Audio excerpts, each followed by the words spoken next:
A inflação é um fenômeno natural da economia. Em termos simples, a inflação é o aumento geral dos preços dos produtos e serviços ao longo do tempo. Isso significa que, com o passar dos meses ou anos, os valores dos produtos que compramos tendem a ficar mais altos. Mas por que isso acontece? A inflação ocorre por diversos motivos, mas um dos principais é o aumento dos custos de produção. Por exemplo, se o salário dos trabalhadores ou o custo da matéria-prima aumentam, isso pode refletir nos preços dos produtos finais que chegam até nós, o que é lógico.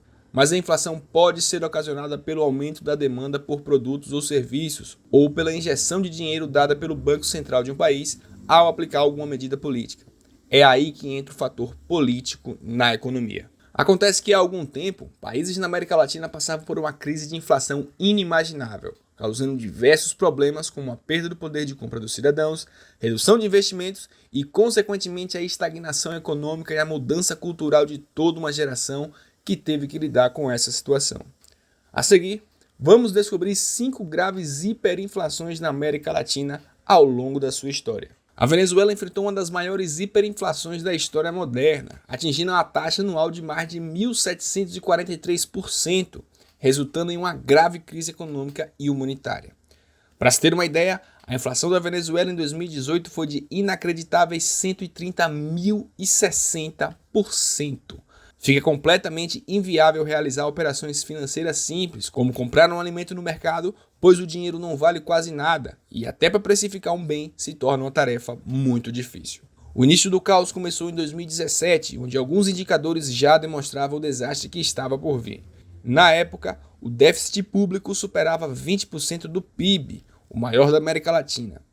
De maneira simples, podemos concluir que, na época, o governo gastou mais do que arrecadou na proporção de 20%. A economia já não vinha bem e essa cultura de gasto levou o país ao abismo econômico. Algumas medidas foram tomadas para conter a hiperinflação, entre elas, o fim do subsídio à gasolina, durante anos a mais barata do mundo, mais barata inclusive do que uma garrafa de água mineral. O afrouxamento do controle de preços, a abertura do mercado de câmbio, que esteve sujeito a um rígido controle estatal por mais de 16 anos. Isso permitiu mais importações e um pequeno renascimento da indústria privada. Somente em janeiro de 2021 que a Venezuela anunciou que conseguiu quebrar o ciclo de hiperinflação no país. Considera-se hiperinflação quando um país tem mais de 50% de inflação em um único ano. Dentre os impactos culturais, podemos observar o fenômeno chamado de duas Venezuelas. O Bolívar, moeda local, valia tão pouco que a população naturalmente começou a negociar em dólar. Algumas pessoas tinham melhor acesso ao dólar e outras têm que recorrer aos mercados paralelos e clandestinos para conseguir dolarizar seu patrimônio. Tudo isso acontecendo enquanto o governo continuava a realizar operações financeiras em Bolívar, como pagamento de salários e investimentos públicos. A dolarização acentuou ainda mais a desigualdade no país, pois enquanto o país afundava, aqueles com mais condição dolarizavam seu patrimônio, mantendo alguma estabilidade, e outros tinham que lidar com Bolívar cada vez mais desvalorizado. A solução encontrada por muitos foi a imigração forçada para países da América do Sul, como o Brasil. Entre 2017 e 2020, o aumento da imigração venezuelana foi de mais de 900% só no Brasil. A onda imigratória se dá principalmente no estado de Roraima, o qual é um dos estados com a menor infraestrutura do país. Ao notar que sua população aumentou drasticamente sem ter um crescimento em conjunto, o Estado pediu auxílio ao governo federal para lidar com a crise. Para se ter noção, os medicamentos solicitados para atender a população durante todo o ano de 2018 já haviam acabado em meados de agosto, demonstrando a completa inaptidão do Estado de lidar com a crise migratória proveniente do país vizinho. O Peru experimentou um período trágico de inflação no final do último século. O país chegou a alcançar a inflação mensal de 397%. No ano, a inflação peruana chegava a 7.481%, uma situação que implicava a duplicação de preços em menos de 24 horas.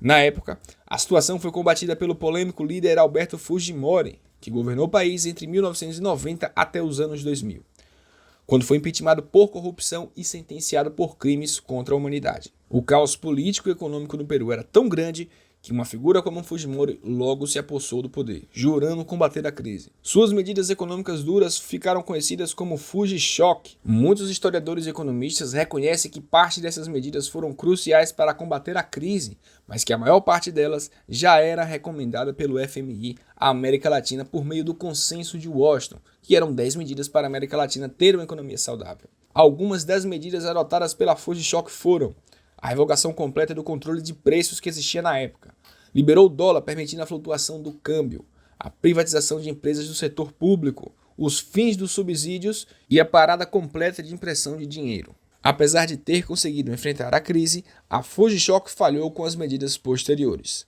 Quando uma nação enfrenta uma crise nessa proporção, a população fica pobre rapidamente, e essa pobreza só é diminuída com o passar dos anos. Por isso, quando se tem medidas de controle de crise, é recomendado que o governante crie programas de suporte e apoio social, o que não foi feito pelo Fujimori. A Fuji-Shock restaurou a estabilidade macroeconômica e desencadeou uma considerável retomada econômica de longo prazo. Em 1994, a economia peruana cresceu a uma taxa de 13%, mais rápida do que qualquer economia no mundo. Anos antes, a Bolívia tinha vivido um pesadelo. Em 1982, o governo de Hernán Siles Zuazo adotou controles à política cambial. A inflação escalou rapidamente. Em 1985, a inflação chegou a 23.000%. A situação estava completamente fora do controle e o caos social instaurado no país. Para tentar conter a crise, o governo tentou congelar os salários na época, o que só agravou a situação. Ao assumir o poder, Víctor Paz Estenssoro adotou uma dura reforma econômica. Tão dura que uma das medidas foi a demissão em massa de trabalhadores das minas estatais, chegando a quase 20 mil demissões no total. As medidas adotadas são, em parte, semelhantes a outras já citadas: a liberação do câmbio, a privatização de empresas estatais e o corte nos subsídios que existiam na época. Para variar, esse pacote também não chegou acompanhado de políticas sociais para mitigar os efeitos na população, tanto que os resultados da estabilização só começaram a aparecer perto dos anos 90. Como consequência, muitas famílias dessa época foram afetadas e muitos jovens ficaram sem emprego por um tempo. A mudança de uma economia fechada e centralizada para uma mais aberta foi feita de uma forma muito dura, com custo alto, e que, por mais que incompleta que tenha sido, foi suficiente para dar resultado depois de algum tempo. É importante considerar alguns pontos sobre os episódios das crises. Essas crises econômicas citadas eram consequências de uma política instável. No século passado, não haviam tantas experiências econômicas, o que levava algumas figuras da política latino-americana a tentar medidas econômicas novas. As medidas foram combatidas de vez, apesar de termos exemplos de hiperinflações nas regiões que perduraram anos. As mais graves foram resolvidas em um ano com antecedência. Essas mudanças não vieram acompanhadas de medidas de proteção social, o que levou a não mitigar esses efeitos na população, que terminou sofrendo com a mudança brusca na época. Muitos outros episódios de hiperinflação assolaram a América Latina ao longo da história. Estes foram só alguns. O Brasil já passou por uma situação similar, levando à criação do Plano Real e da regra de ouro, prevista na nossa Constituição. Mas e aí? Você já sabia desses casos? Não esqueça de deixar o seu comentário com a sua opinião, pois ele é muito valioso para o canal.